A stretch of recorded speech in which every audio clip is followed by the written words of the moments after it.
Operation एक पसर मट्टी 7 दिन के बाद 15 दिन के पहले 1 एकड़ में 1 एकड़ के खेत में डालना है। फसल लगाने के पहले ये फसल लगाने के बाद प्रत्येक 15 दिन के अंतर में डालना है, क्योंकि ईश्वर ने इन बैक्टीरियो की उम्र पैदा होने से लेकर मरने की 15 दिन की बनाई है, जैसे मनुष्य की 100 साल बनाई है।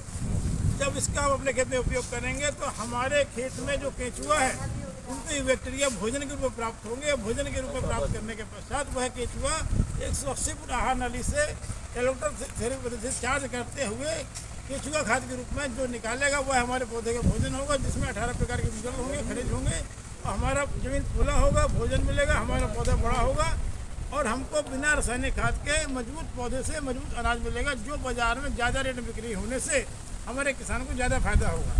इसके अलावा कीड़ों से बचने के लिए कामधेनु कीट नियंत्रक का स्प्रे करने का विधि अलग है। तो ये आपको हमने बताया कि जीवामृत कैसे बनाएं। आज पंचकोशी गौशाला डॉक्टर हरित के यहाँ फिंकेश्वर में 400 गायों की गौशाला में यह प्रशिक्षण दिया गया। सैकड़ों किसानों को प्रशिक्षण प्राप्त किया और वीडियो के माध्यम से सभी लोग इसका प्रशिक्षण प्राप्त करें। धन्यवाद। मैं एसपी साहू सेठ देसी गौपत्रिका अनुसंधान संस्थान रायपुर। अच्छा सर, इसको घोल को खेत में कैसे डालें? आज हम खड़े हैं ग्राम अमृतसर श्रेष्ठ देसी गौपत्रिका अनुसंधान संस्थान के प्रशिक्षणशाला में।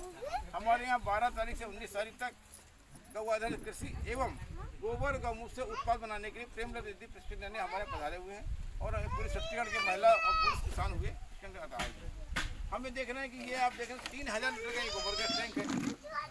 इसमें हम इनलेट चैम्बर से गोबर और गौमूत्र को घोल के डालते हैं, पानी नहीं डालते। लगभग 20 किलो ताज़ा गोबर देसी गाय का 80 लीटर गौमूत्र घोल के डालते, गाढ़ा रहता है। ये जब हम डालते हैं तो नीचे चला जाता है, पुराना डाला हुआ बाहर आता है, आउटर चैम्बर से बाहर निकलता है। जो स्लरी निकलती है उसमें गोबर और गौमूत्र 2 ही आइटम है। गैस निकल गई है और गाढ़ा से पतला हो गया। उसके हम क्या करते हैं कि आप देख रहे हैं कि जो नीले रंग का ड्रम है 1000 लीटर का है। इसमें हम गोबर गौमूत्र की गैस टंकी से निकली हुई स्लरी को डालते हैं 500 लीटर। 400 किलो डालते हैं हम विभिन्न प्रकार के पत्ते, धतूरे, नीम, करंज जो आप जानते हैं। 100 किलो के आसपास डालते हैं हम, जैसे लहसुन, मिर्च, अदरक, हमारे सेंधा नमक, फिटकिरी, ऐसे अन्य सामग्री जो लोग जानते हैं, बेल है। इन सामग्रियों को हम ज़्यादा संख्या में डालते हैं, ज़्यादा मात्रा में डालते हैं, मशीन में पीस के डालते हैं और लंबे समय चलाते हैं 3 से 4 महीने। जब हम इसे छानते हैं तो इसमें निकलता है एक 500 लीटर के आसपास में पानी के समान दवाई, जिसका नाम है कामधेनु कीट नियंत्रण। एक निकलता है 4 कुंटल के आसपास लद्दी, जो कामधेनु कीट नियंत्रण पानी के समान निकला हुआ है। उससे अगर हम उस खेत में स्प्रे करेंगे 5 लीटर प्रति एकड़ हर 15 दिन के अंतर में, तो हमारे खेत में कोई कीट नहीं आएगा और फसल हमारी ग्रोथ करेगी। जो 4 कुंटल लद्दी निकला हुआ है उसमें हम मिलाते हैं 2-3 कुंटल खाद, 60-70 किलो कंडे की राख और अन्य प्रकार की राख मिला करके हम जो पाउडर बनाते हैं उस पाउडर का नाम है अणु खाद। इस अणु खाद को यदि हम 100 किलो 1 एकड़ में डालें फसल लगाने के पहले और फसल में फूल आने के पहले हम दूसरी बार 100 किलो डालें, तो हमारे खेत में जड़ों में बीमारियां नहीं आती हैं, जड़ों में भोजन का काम करता है। इस प्रकार से हमारा किसान इन सिर्फ 2 आइटम से, कामधेनु कीट नियंत्रक और अणु खाद से खेती करके भी आप काफ़ी रिजल्ट पा सकते हैं। इसके अलावा अपने विवेक से वो जो अन्य सामग्री डालना चाहता है आवश्यकता के अनुसार वो डालने को स्वतंत्र है। और इन रिजल्ट को देखने के लिए हमारी संस्थान आप लोगों को ये दोनों सामान फ्री देती है। रिजल्ट आने के बाद आप मांगने आइए, खरीदने आइए, सीखने आइए और गाय पालिए और बनाइए। हमारा उद्देश्य घर घर गाय पाली जाए। गाय हमारी बचाने के लिए किसी सरकार की, किसी नेता की, किसी स्कीम की इंतजार ना करें, किसी सब्सिडी के ना करें। हमारा उद्देश्य भारत में जो गाय जहाँ खड़ी है वहीं खड़ा व्यक्ति उसकी सुरक्षा करे और ये नॉलेज वहाँ तक पहुँचे। मैं एसपी साहू, धन्यवाद। आज हम खड़े हैं ग्राम अमृतसर श्रेष्ठ देसी गौपत्रिका अनुसंधान संस्थान की प्रशिक्षणशाला पर और यहाँ पर 12 तारीख से 18 तारीख तक 7 दिनों का एक आवासीय प्रशिक्षण कार्यक्रम हो रहा है, जिसके अंतर्गत सवेरे प्रशिक्षण और शाम को गौकथा की जा रही है। हमारे यहाँ गौकथा अनमोल मणि महाराज जी कर रहे हैं। तो हमारी संस्थान का मूल विषय है कि गाय कैसे बचे। तो गाय बचने का पहला फार्मूला हमने तो समझा कि देसी गाय का जो गौमूत्र है वो 2500 लीटर में खरीदा जाए और हमारी संस्थान 2016 से 2500 लीटर में देसी गाय गौमूत्र खरीदती है और नगद पैसे देने के पश्चात बनी हुई दवाइयाँ किसानों को फ्री देती है, ताकि किसान उस दवा के रिजल्ट को जान लेने के बाद हमें गौमूत्र बेचना बंद करें और दवा बनाना प्रारंभ करें, क्योंकि गाय उनके पास है। तो बनाने की विधि क्या है? तो आप देख रहे हैं कि 2-3 लीटर का गोबर का टैंक है। सेंटेक्स कंपनी मार्केट में बेचती है, 1000 का ही मिलता है।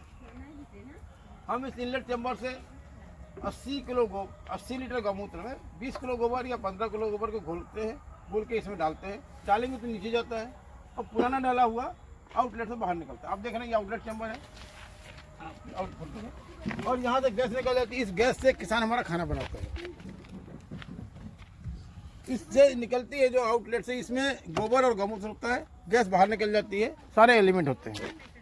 इस स्लरी को हम क्या करते हैं कि ये हमारे पास है 1000 लीटर का ड्रम है ये। इस 1000 लीटर में हम गोबर गाँव से निकली हुई स्लरी को 5 लीटर भरते हैं और 400 किलो इसमें डालते हैं पत्ते जितने प्रकार के गाय नहीं खाती वो, इसके अलावा फिटकरी, सेंधा नमक, सूंठ, बेल, ऐसे तमाम सामग्री जो भी लोगों को जो पता है इसमें हम डालते हैं। तो ज़्यादा प्रकार के सामान, ज़्यादा मात्रा में सामान मशीन में पीस के डालते हैं। और चौथी विषय है, इसको लंबे समय सड़ने देते हैं।